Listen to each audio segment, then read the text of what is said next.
గుండె అభిమానం చూస్తే ఏ భాషకు లేనంత అభిమానం తమిళ భాషకు ఉండడం గర్వ కారణం అని చెప్పి మరొక్కసారి విజ్ఞప్తి చేస్తున్నారు.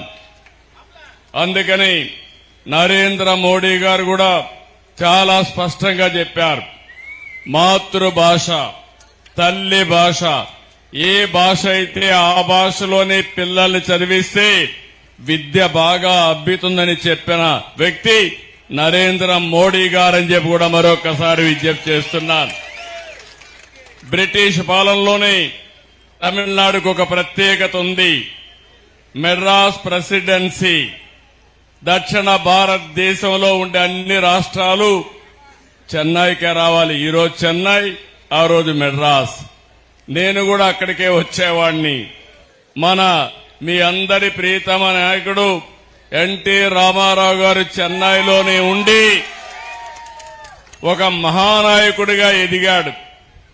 అక్కడి నుంచి ఆంధ్రప్రదేశ్ రాజకీయాల్లోకి వచ్చి ఒక మహానటుడే కాకుండా మహానాయకుడయ్యాడు.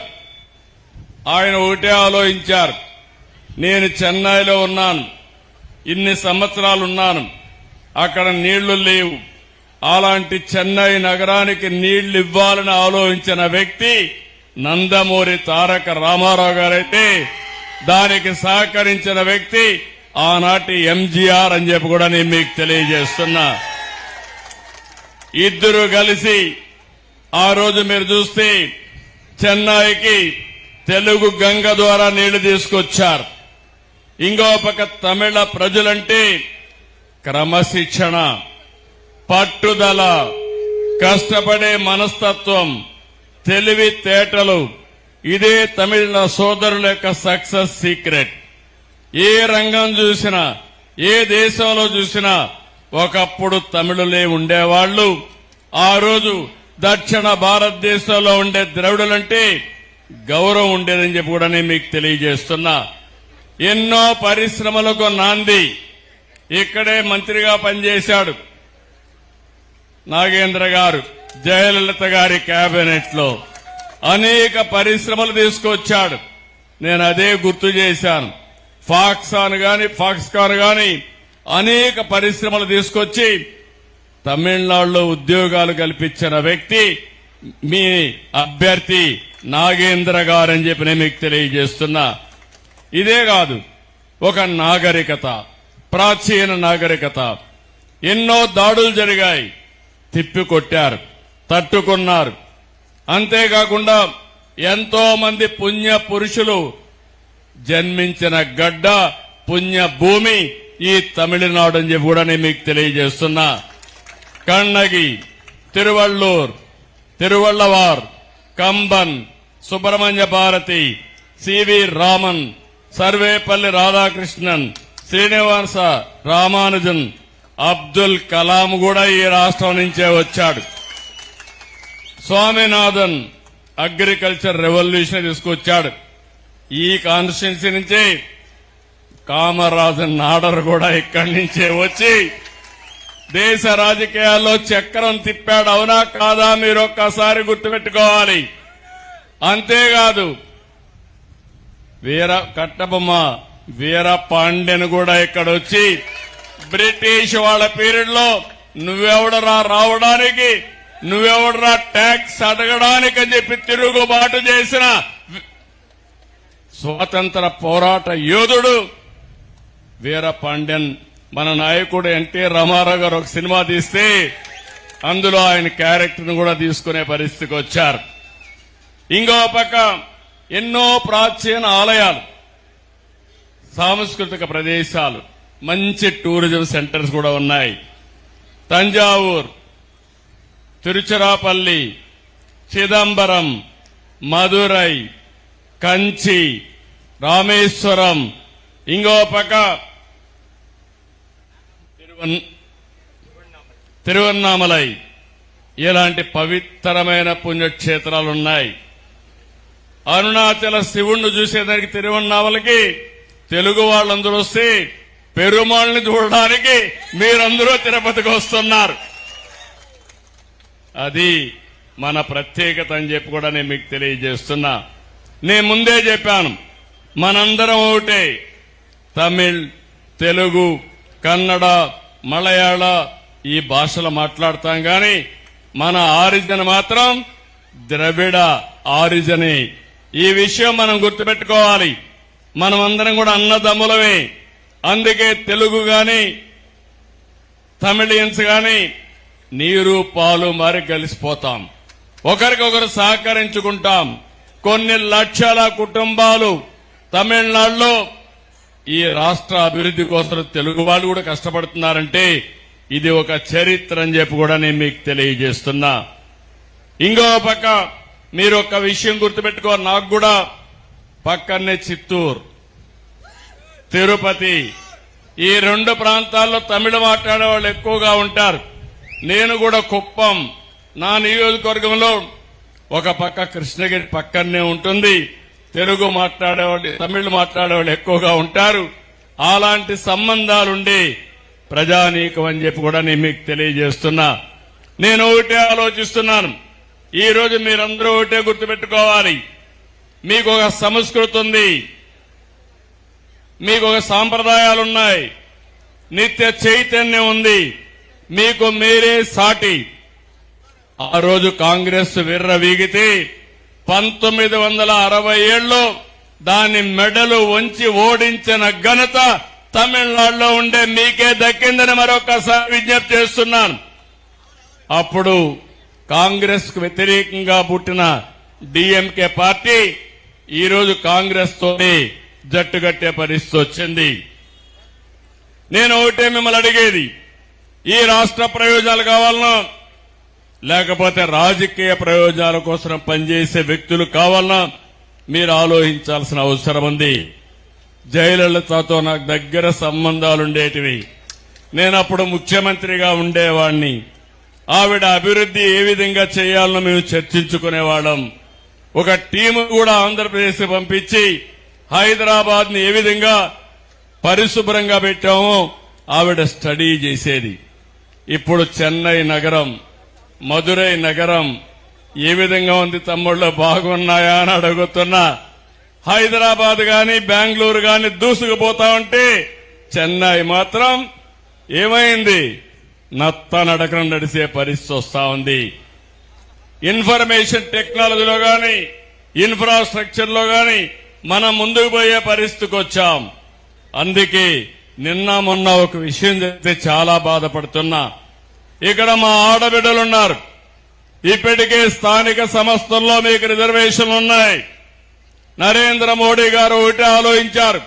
చట్ట సభల్లో ఎమ్మెల్యేలుగా ఎంపీలుగా నా ఆడబిడ్డలు ఉండాలని 33% రిజర్వేషన్లు పెట్టిన వ్యక్తి నరేంద్ర మోడీ గారని చెప్పి మరొకసారి విజ్ఞప్తి చేస్తున్నాను. ఈ సమస్య ఇప్పుడుది కాదు.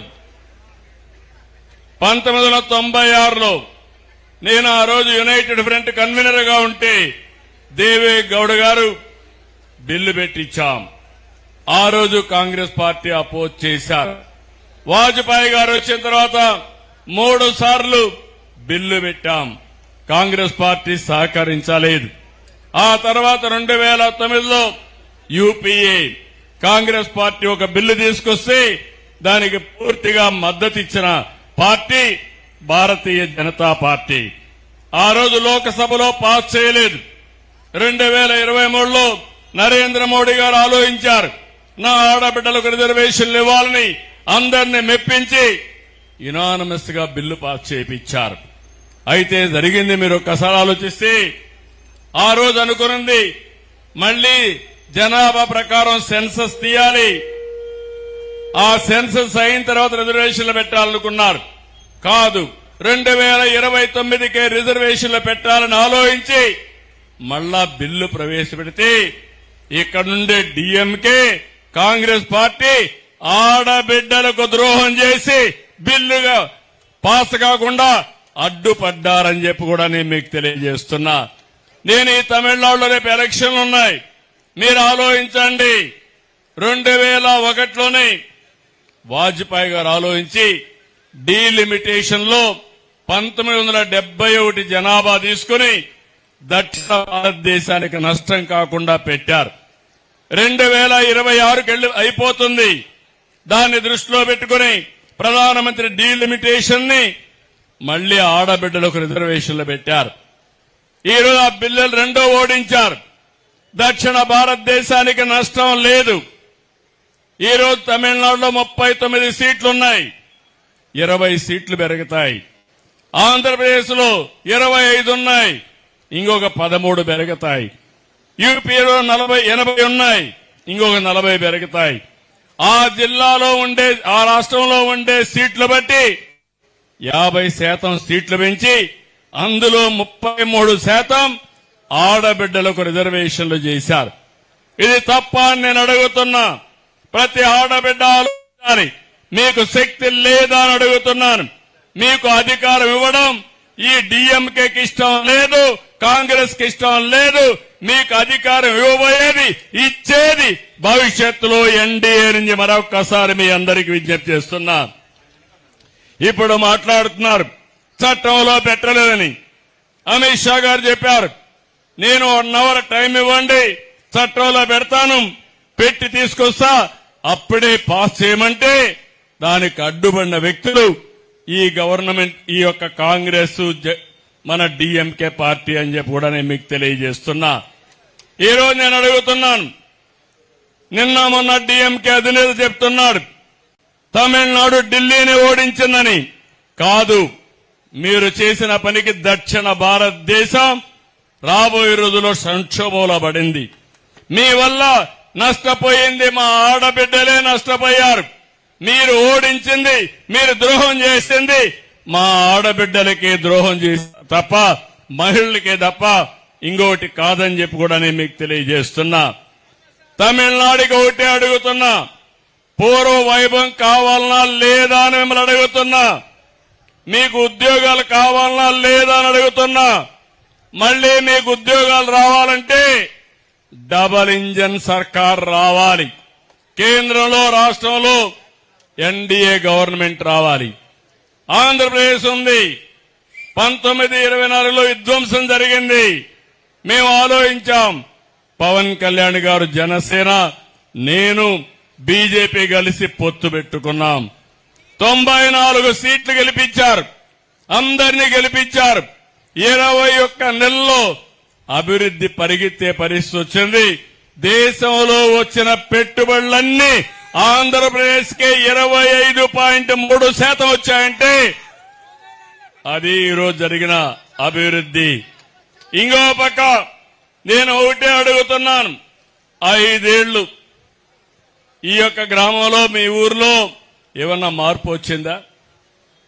ఏమన్నా జరిగిందా మిమ్మల్ని అడుగుతున్నా.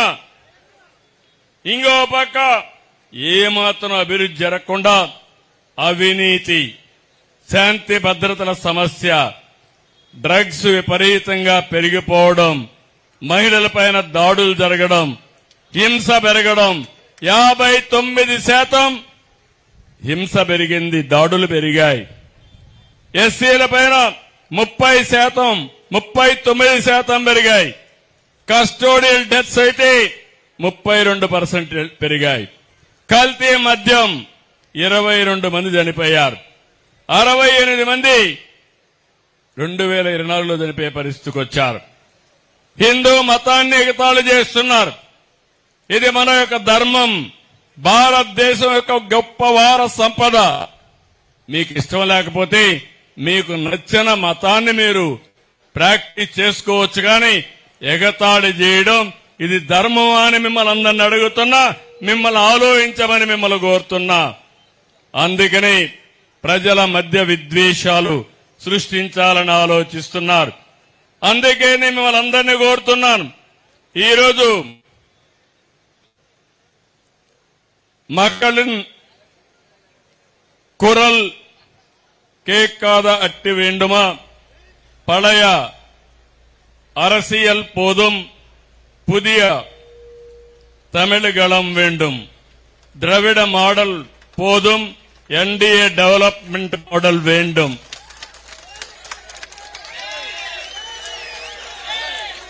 అర్థమైందా రాజా? అర్థం చేసుకోండి.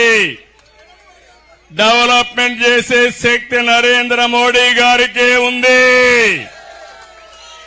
ఎవరైతే ఆ జట్టులో చేరతారో వారిదే విజయం. ఎవరైతే ఆ జట్టులో ఉండరో వారు ఏమీ చేయలేరని చెప్పి కూడా నేను మీకు తెలియజేస్తున్నా. అందుకే నేను మిమ్మల్ని ఒకటే కోరుతున్నాను.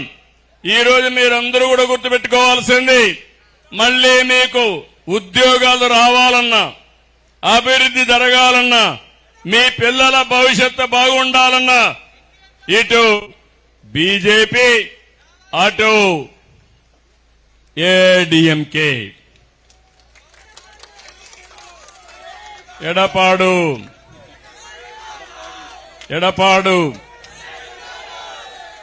ఇద్దరు కలిస్తేనే జట్టు ముందుకు పోతేనే మిగిలిన పార్టీలందరూ కూటమిగా గట్టిగా పనిచేస్తే విజయం మనదే.